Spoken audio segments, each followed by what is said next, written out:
What's going on, guys? Christian Palmer here, owner of Relentless Fitness and Nutrition, and today we're going to talk about why you are counting calories and still not losing weight. First, you need to know what those calories are comprised of. If you had a person eating a 2,000 calorie diet and most of those calories were made up of simple sugars, saturated fat, and simple carbs, not conducive to a strong, lean, healthy body.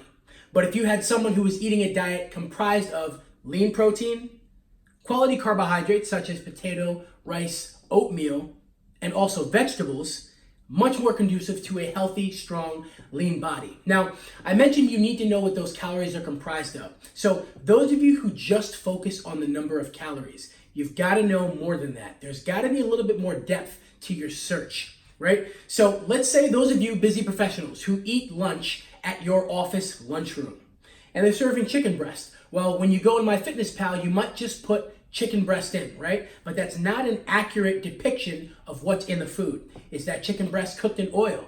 Is it in a sauce?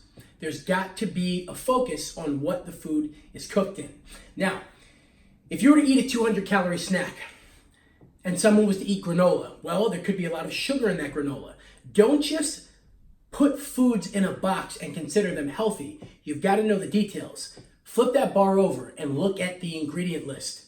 Is sugar towards the top? That means there's a fair amount in it. Or you can just look at the number of grams of sugar in there. Better for you to eat something that is higher in protein, such as maybe some chicken, or go for a protein bar with a very low sugar content or low saturated fat content. But again, the composition of the calories is much more important. One more analogy I'll give you is that if you have two people that weigh 200 pounds, right? They both weigh 200, but one of them is 30% body fat. The other is 4% body fat. It's all about the composition. That is mostly muscle on the 4% body fat individual and mostly, well, a large percentage of fat on the person that is 30% body fat. So again, the composition is the most important part. So when you are following a meal plan or following any sort of nutrition regimen, it's more important that you know the macros that are in the food, at least just read them. You don't necessarily have to follow a specific number, but know what's in the food so that you know what you're eating.